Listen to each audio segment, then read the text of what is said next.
Welcome to the Scientific Sense podcast, where we explore emerging ideas from science, policy, economics, and technology. My name is Gil Eapen. We talk with world's leading academics and experts about their recent research or general areas of topical interest. Scientific Sense is an unstructured conversation with no agenda or preparation. We cover a wide variety of domains where new discoveries are made and new technologies are developed on a daily basis. We are most interested in how new ideas affect society and help educate the world how to pursue a rewarding and enjoyable life rooted in science, logic, and information. We seek knowledge without boundaries or constraints and provide unedited content of conversations with researchers and leaders who love what they do. A companion blog to this podcast can be found at scientificsense.com, and this podcast is available on over a dozen platforms and directly at scientificsense.net. If you have suggestions for topics, guests, and other ideas, please send them to info@scientificsense.com, and I can be reached at gil@eapen.info.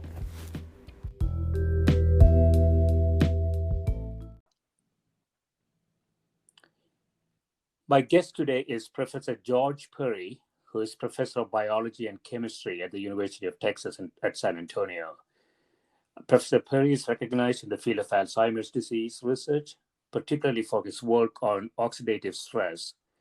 Perry's research is primarily focused on how Alzheimer's disease develops and the physiological consequences of the disease at a cellular level.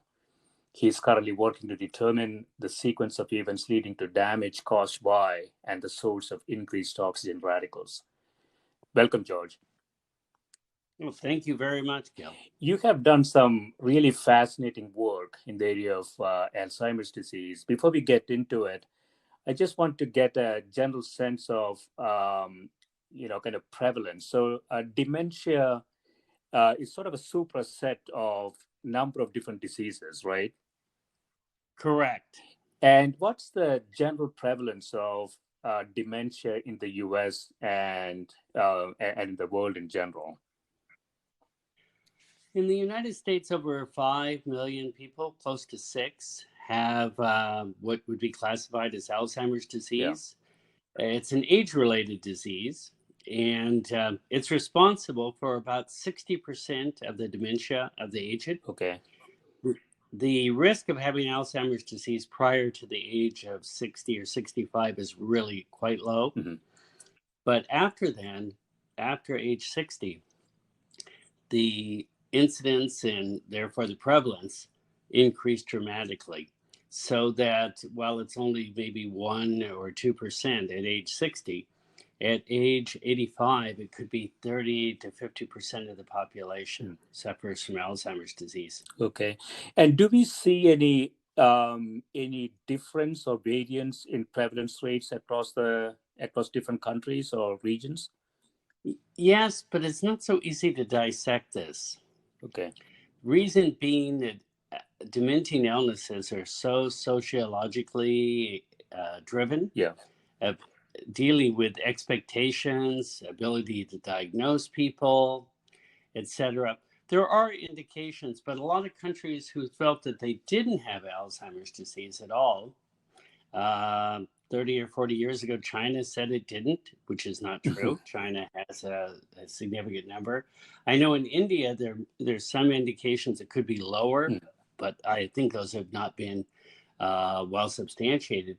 Because if you don't have highly trained neurologists that can perform tests, it's really hard to diagnose them. Yeah. Because there can be other issues that causing dementia. Dementia can result at early ages, such as people have had a lot of head trauma, or other types of conditions can cause dementia.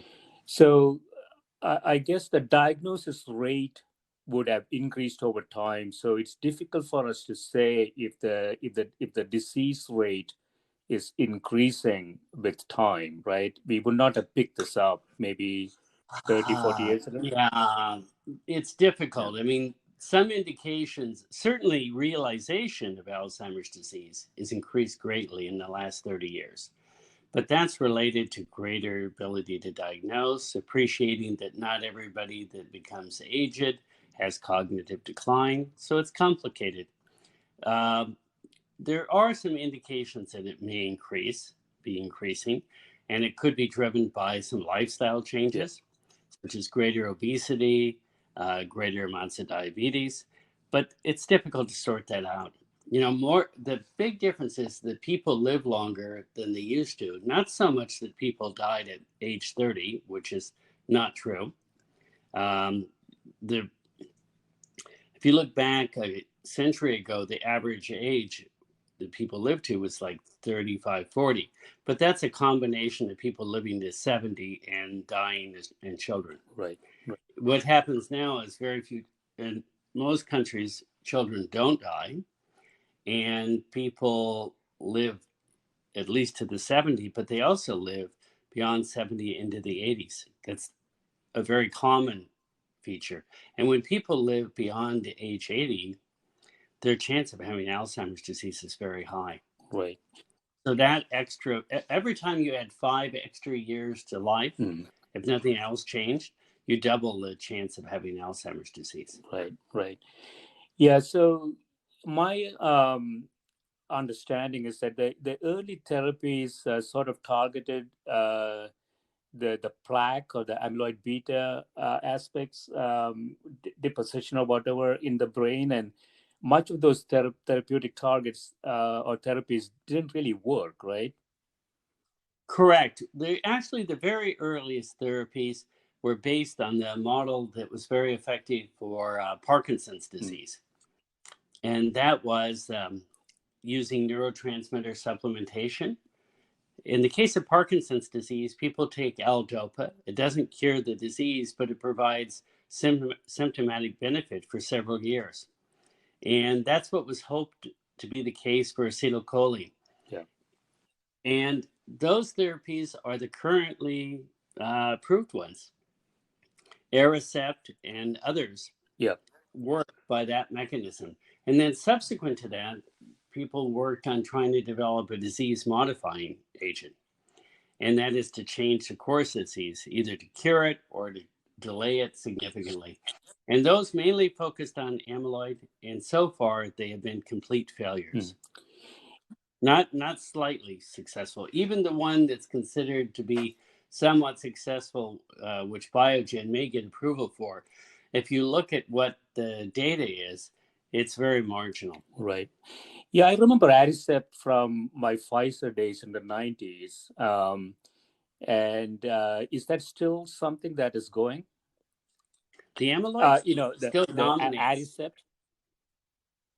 Oh, Aricept, they're making tremendous amounts of money out of the drug because it does have some benefit for patients. Yeah. Mild benefit, but sufficient that it's justified to be taken because the drug is not terribly expensive and it does not have major life-threatening side effects. Right. And your hypothesis is quite different. So the oxidative stress that seems to if you have the disease, that the stress itself actually happens a lot earlier before we actually see much of the known symptoms, right? Is that the idea? Correct. Actually, oxidative stress, if you're looking at abnormalities with it, with mitochondria, with metals, with oxidative damage, you can start seeing this when people are in their 30s and 40s. And I have no idea if that variation is related to them eventually developing Alzheimer's disease, because I only look at people at one time point when they've died. The same thing for the amyloid. The amyloid changes also start occurring during middle age. So we think that all of these are related to normal physiological responses of the brain. Yeah, so the amyloid is essentially correlated with oxidative stress? Inversely correlated. Inversely correlated. Okay. Could you? So Yeah. this really surprised us. When we started doing quantitative studies of the amount of oxidative damage versus the amount of amyloid, looking at it by staining, either within cells or in plaques or any other measure, and we always found an inverse relationship. And that led us to think that, well, instead of the amyloid causing oxidative stress, that the amyloid was actually an antioxidant response to it. And then we did subsequent studies showing that amyloid bound copper, and that when it binds copper, it redox silences it or changes its redox properties significantly. So inversely correlated meaning, so if you have high oxidative stress, you see less amyloid? Yes. If you compare different people, Yeah.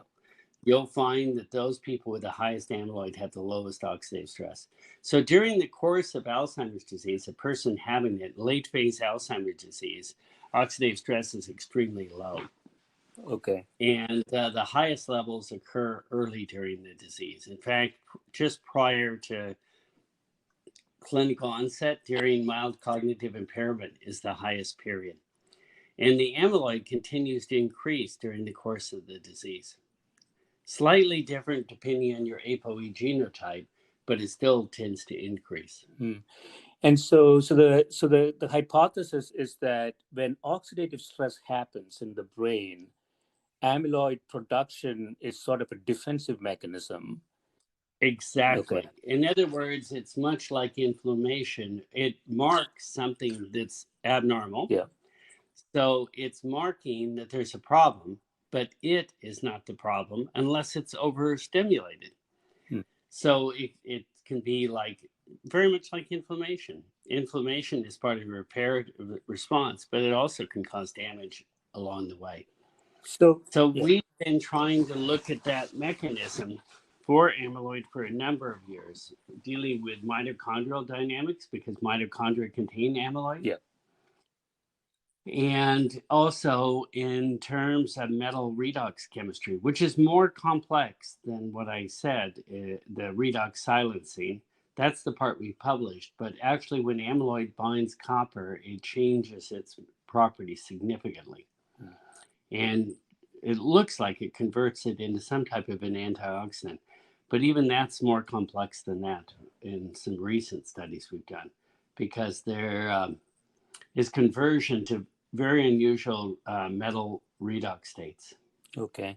So do I understand this correctly, George? So when the brain has oxidative stress, it starts to create amyloid, and it's a defensive mechanism, and it actually reduces oxidative stress. So as you Correct. progress in time, you have less and less oxidative stress. But once the amyloid is produced, it tends to aggregate and continues to increase. Is that what you're saying? Correct. Okay. Correct. The aggregation of the amyloid or the multiple conformations, no one really understands this because it's described in a whole bunch of different ways, mostly of stories that are made up. The amyloids in general, and there are at least 30 different amyloid, they're almost always response proteins. Yeah. And they, when they get overproduced, they have the ability to form different conformations. But that's not unusual. A lot of proteins have multiple conformations. And I think in this case that we don't understand, that means that you have a protein that can have 4 or 5 different types of activity depending on its conformation. And one of those activities is to be able to bind metals. And that's true for a lot of amyloids. It's not unique to Alzheimer's disease. The prion protein also binds copper, changes redox properties, and so does some others. Okay. Oxidative stress also, like saying reducing, it's really hard to know what oxidative stress is doing during the disease either. It's mainly an indicator that there's some kind of imbalance. And what's the mitochondria connection here? How does mitochondria? Well, number one, amyloid beta occurs in mitochondria. It's been shown for a number of studies. Amyloid toxicity in cells is dependent on functional mitochondria. Yes. Parenthetically, so is prion protein required. If cells don't express prion protein, they're not susceptible to amyloid toxicity either. Mitochondria are the primary source of oxidants or oxidative stress for almost every cell. Is because the oxygen you breathe is basically being used to oxidize food, just like a car is oxidizing gasoline. We oxidize the hydrocarbons in our food and turn them into carbon dioxide. Mitochondria are the major place that this is occurring. And when it's occurring, it's not pure, just like in the case of the car. It's not 100% efficient. And there's several things that happen. One is that some of the oxidation products of it are not just pure water and carbon dioxide. They're partially reduced oxygen, which is like superoxide, which then can become hydroxyl radicals and can attack. Instead of just oxidizing food, they oxidize your body. And this is a major part of cells in life as we adapted to living with oxygen, which is so toxic, is that our body developed a number of defenses. So it's not like this is a new thing. Oxygen's been on the earth for close to 1 billion years, ever since plants formed. And there's been oxygen, and we adapted our metabolism to oxidize things and get more energy out of them, an extra 20-fold more energy by oxidizing all the way to carbon dioxide. But we also have the negative side, is that oxygen also reacts with us. And that's what oxygen defenses are. There are hundreds of oxygen defenses, hundreds and hundreds. Because if you don't deal with this, you die. Right. So simplistically, if you have some kind of abnormality in the mitochondria, then that energy conversion process results in some stress to the mechanism. You will lead to production of superoxide. And the superoxide will be modified into other types of oxidants that will attack everything. Right. And normally, there's a fairly low level of this, but when there's mitochondrial problems, you can have a much higher ratio, just like a car when it's not tuned well. Maybe that doesn't exist anymore with computerized cars, but I have an older car, and if it isn't tuned right, you end up with all these horrible smells coming out the exhaust pipe because you have partially combusted things. And we work the same. And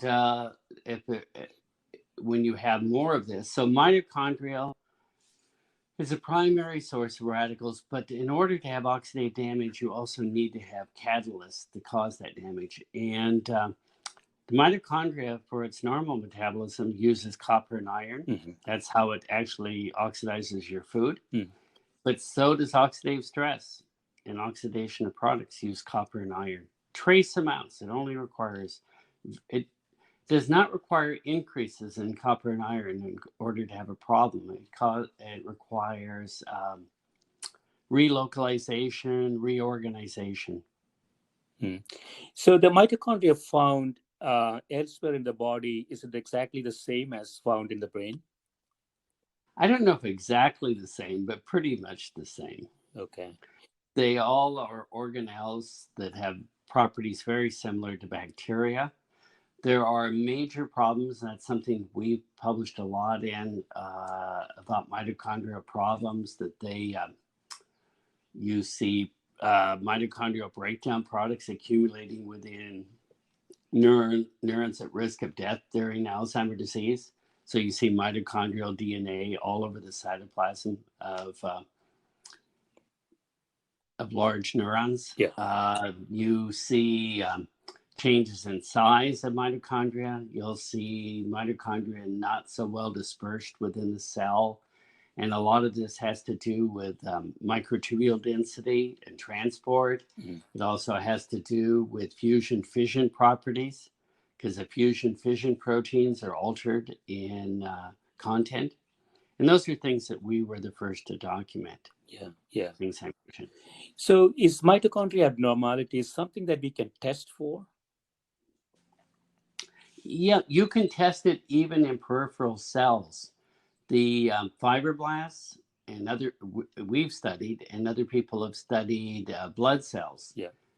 People with Alzheimer's disease, and they have some of the same mitochondrial abnormalities you see in the brain. And so conceivably, you could develop a test that in the 30s people can take that may impute a probability that they could progress into Alzheimer's. Yeah, potentially. I don't know it because I haven't checked people in the 30s to know that. I've only checked people when they had Alzheimer's disease. And the mitochondrial thing, at least the way in which we check it, is not a practical diagnostic. Okay. Because you have to culture the cells, you have to have fairly sophisticated instrumentation. It wouldn't be something that would be useful as a biomarker. Yeah. Is there a strong genetic component to it, dementia in general? If you're talking about deterministic, sure thing, only about 1% of Alzheimer's disease can be explained by genetic abnormalities.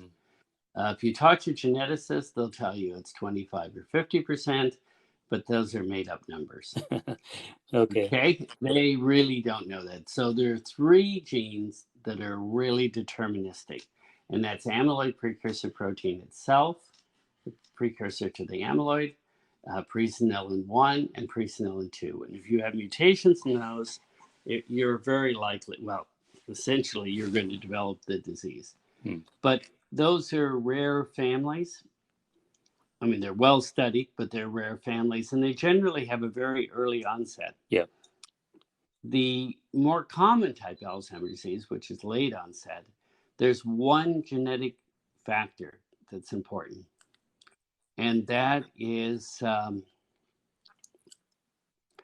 apolipoprotein E. And it's not a deterministic thing, it's a risk factor. Right. And if you have an E4 allele of it, for most people, that increases their risk 3-fold. If they are homozygous for it, it might be 10-fold. So while the population in the United States, about 20% of people have ApoE4, that if you look at those people with Alzheimer's disease, you'd see over half have an E4. There's an enrichment. So it's that, aside from ApoE, there are other genetic factors, but their penetrance is very low. And they are not particularly useful to understand things. I mean, there are genes of which variations in inflammation, et cetera, are associated with the disease. Yeah. And so fundamentally, then, it is diet and lifestyle that you would attribute? That is really where that's been the major advance in Alzheimer's disease. People realizing that Alzheimer's disease is much like other chronic conditions. And that is like heart disease or arthritis. It's all related to a whole lifetime of experiences. Yeah. So diet, exercise, mental state, like one of the most recent papers that just came out last week was that if you have negative thoughts early in life, if you're at higher probability of developing disease. And that's a follow-up of earlier work which said depression was a good predictor of people that were going to develop Alzheimer's disease. But if you look at this, that's not so different than heart disease. Yeah. Where genetics plays a role, but for most people, the genetics is just part of the spectrum, contributors. And, diet and exercise and positive living. And another clue that came out along this line was the difference between minorities. Like people now, when they're talking about the COVID, they say, oh, they're really surprised that minorities had more COVID. Well, minorities have a lot of different issues. And you can't explain this all by genetics. Right. It has a lot to do with a lifetime of things that happen to different groups of people. And it isn't just diet, it isn't just exercise. It can be feeling of stress in various ways, education, lots of things. Yeah, education is interesting. So, is there anything to this idea that if you're involved in a lot of different things, your chance of Alzheimer's is lower? Implying that the brain is uh, maybe excess capacity, maybe high levels of plasticity, whatever it may be. If you're involved in a lot of different things as opposed to one specialty, your chances are lower. Is there anything to that? Well, there's definitely people that are socially and intellectually involved Mm-hmm. are at lower risk. But you have to also look at this together with the fact that one of the biggest risks for having Alzheimer's disease is living a long time. Right. And if you do most of these things that we're talking about, they will also increase your lifespan. Yeah. So you really have to look at health span. So in other words, if you can extend your life out to 95, your probability of having Alzheimer's disease is fairly high. But if you can, increase the period in which you're completely healthy out to, 92, that's probably the way most people now are thinking about aging and health during aging. Right. Right. Yeah, there was also some hypothesis around the connection between uric acid, which is supposed to be a powerful Yes. oxidative. So gout at high levels of uric acid. I, Yeah. I I did one of the first connections and never published it, which is not usual for me. Yeah. I Hillary Kaprowski, a very famous scientist who died a number of years ago in Philadelphia, Hmm. he lived to 96, but he had done a study for multiple sclerosis, and he shared that study with me, and then we did together looking at the Medicare database, Yeah. inpatient database, of people looking whether gout and Alzheimer's disease had co-occurrence. Hmm. And we found that there was a 75% protection Hmm. of gout. That's because you're correct. One of the most important antioxidants of the human body is uric acid. Yeah. When the great apes lost the ability to make vitamin C and have also a mutation that that they cannot metabolize uric acid. Hmm. So we accumulate this uric acid at very high levels, and it's an important antioxidant for us. It also causes gout, Right. and that was the surrogate. But in subsequent papers, not by me, still, even I've sat in this data, 25 years probably, Hmm. is that, and no one's done it the way we did it yet. I wouldn't say they did it better or worse, but we looked at 7.5 million people in our study. Oh, wow. The Okay. What was the whole U.S. population? Yeah. But of course, the downside of this study was that it's the Medicare database, which is during the time period of the study, was not too impressive for Alzheimer's disease diagnosis, and that's still true. Hmm. It's not very impressive for diagnosis, but nevertheless, there was an inverse relationship, and most studies have shown that. The other part of uric acid is that it comes from the metabolism of nucleic acids. Yeah. And nucleic acid, so we also looked at xanthine oxidase Hmm. and some other metabolites and found they were changed during Alzheimer's disease. All of this unpublished. Mm. Yeah. So same thing with MLS and Parkinson's too, right? There is some protective effect of uric acid. We also looked in the study we did, we also did Parkinson's. We found the same. Yeah. So I'm talking about our data, not about other people's data. And also, I compared some other conditions where you wouldn't have expected protection, just to find is this really a statistical anomaly? Yeah. And we looked at maybe it's prostate cancer or something like that. And we didn't find that protection. You always have to wonder, though. I mean, this is the caveat when you're doing epidemiological type studies, is that people who have gout very often have high blood pressure. Yeah. Because the reason they get gout is not just that they have high uric acid, they have it because they are taking diuretics. And that causes the water loss, is what causes the uric acid to crystallize in the joints. And that causes extreme pain. Right. Yeah, so it's all the comorbid issues there. It also, there's Mm-hmm. some connection with the other metabolic issues, right? Like type 2 diabetes and things like that as well. Correct. So we didn't deal with any of that in this study. Yeah. And I would say the studies, I've had several of them to review. And I wrote a commentary for one or two. Mm-hmm. Anyway, I thought it was interesting because when people are trying to take normal antioxidants, supplements. Yeah. Supplements do not have benefit for people. Mm-hmm. Yeah.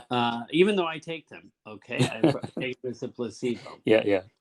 But there's really no indications that supplements have benefit, but food does. Right. And there's probably many reasons for this, none of which we understand very well. But one of them is that, the levels you see are just a lot higher. Like in uric acid, you're going to get an antioxidant that's going to be at a level that's much higher than ever normal any of those supplements are going to be. Yeah. And it doesn't tend to cause side reactions. Like vitamin C is both a reducer of oxidative stress and a producer of oxidative stress. Because most of the antioxidants taken as supplements are reducing agents. Right. And those reducing agents produce free radicals also. They do both. And the other piece about the food, I think that Bruce Ames really hit it on the target. A lot of these things are working by homeopathic effects. Mm-hmm. But by this, I don't mean by just placebo effect, that they're working by inducing protective responses. When you eat plants, which is where the health benefits come from, you're eating tons of toxins. And you may want to dwell that berries have lots of, colors and there are lots of antioxidants. All true. Yeah. But the benefits could be from poisons that are in the berries. Yeah. Sublethal poisons. Right. That induce, and one of my students did a lot of work on this, Paula Moreda, who looked at the benefits of low levels of cyanide and hypoxia, not lethal cyanide, right, but where you stress the system. And that's also what Mark Mattson has talked about, exercise, dietary restriction. And I suspect that this is why every study that's looked at people that have plant-rich diets have benefits, and those people who take supplements, unless they're deficient, right, have moderate benefit, because the supplements probably depend on the person. Some people they probably benefit, and some people they have negative. Another thing that's not really dealt with in this is that older people are not, for the features I look at, somebody who's 70 years old is not like somebody who's 30 years old.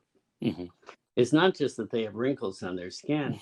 Throughout their body, if you look at redox active metals and things like this, in somebody who's 20 or 30, we can't detect them. In somebody who's 60, you can detect them. and those, which means that they would respond differently to reducing agents like vitamin C. Yeah, there was some study, not study, but sort of hypothesis that that says that most of the diseases have some sort of a plumbing related issues, that the body takes in a lot of toxins, it just cannot get rid of them, and it gets accumulated wherever it can go, and over time that's going to create all sorts of problems. Yeah, I don't know. I know that idea, and that's kind of like the idea. What is it called? Well, the free radical theory of aging. Yeah. One of those is that the radicals cause cross-linked in proteins, and those accumulate, so cells become full of shit and toxic shit and stuff like that. I really, the more I studied that aspect, the more I think it's not correct. Okay.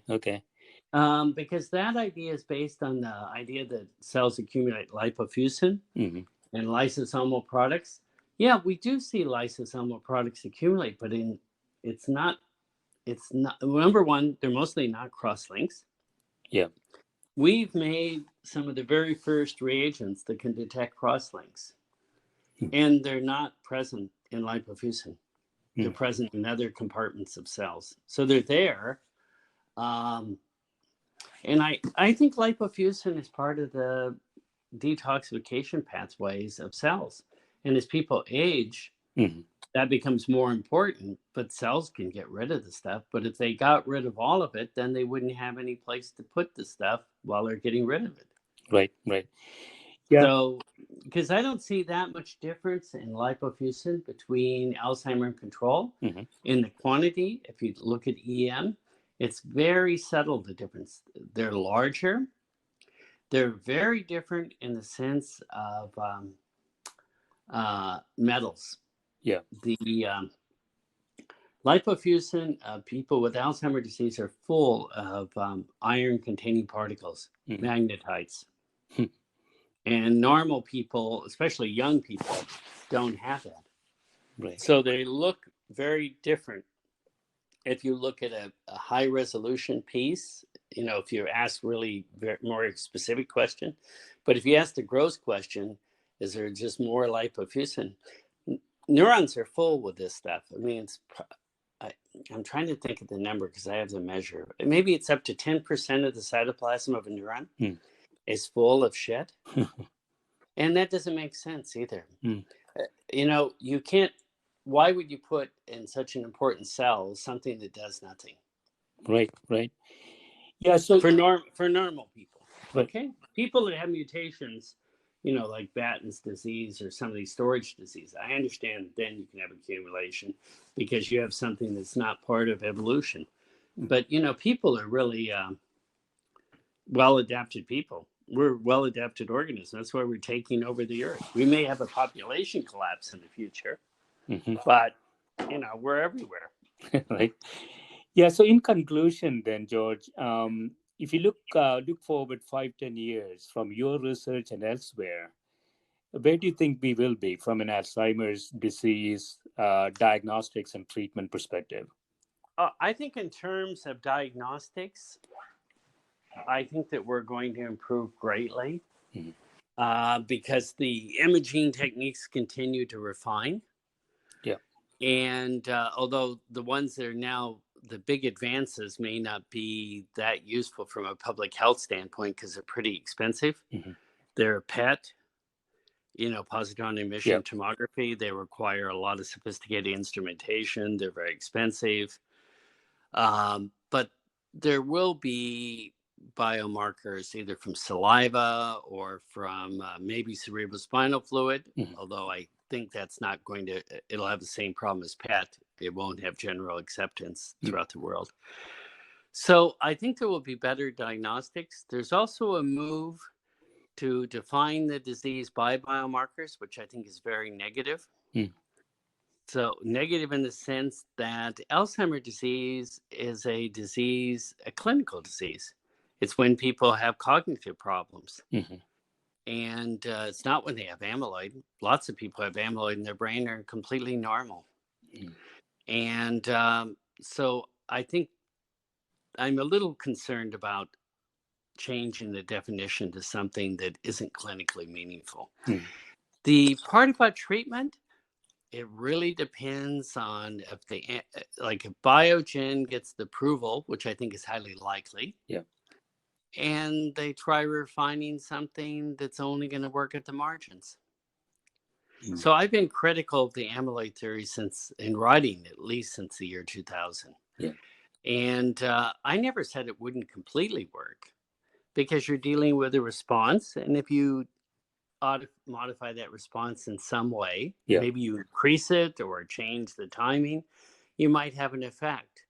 But it isn't the primary driver of the disease. And that is, if it was the primary driver, you would expect, if you removed it, which has been successfully done, the patients, at least some of the patients, would show benefit. Yeah. None of the patients showed major benefit. They didn't promise the change in the decline of the patients. They promised that the patients would actually get better. Yeah, it will be very interesting to look at, sort of the age-based cross-section there, because if you're finding negative correlation between amyloid and oxidative stress, I would imagine sort of in the middle there, removing. You're exactly hitting on the paper I still haven't put together. So you're hitting on the papers I haven't written. And that is, we looked at much earlier cases, like normal people, and looking at amyloid.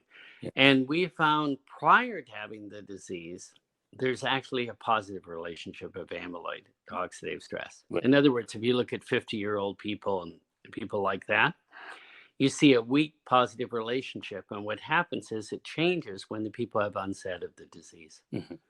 At mild cognitive impairment, there's a shift, which to us suggested the idea that Alzheimer's was a pleiotropic change in the relationship of mitochondria, oxidative stress, and amyloid, and all those features, that where you move from where you have successful compensations during normal aging, and you have unsuccessful compensations after the onset of the disease. Right. That would fit with what people are saying in these trials, that they started them too late, but they started in patients that were extremely early in the Biogen. Pre-symptomatic people were included in the trials. And that's also been true for the dominantly inherited disease. The one in St. Louis also failed, and those were also pre-symptomatic people. And there's another trial ongoing in country of Colombia, which genetically caused the disease, and again, pre-symptomatic. We don't know the results, but you can guess that they can't be too spectacular because there's safety monitors. And if this trial was extremely successful, they would break the code. Right. Either it's not extremely bad or extremely good. So they might have a marginal effect. Right. But we really don't know at this point. Yeah. This has been great, George. Thanks so much for spending time with me, and good luck with everything that you do. Okay, thank you very much. It's been a pleasure. Thank you.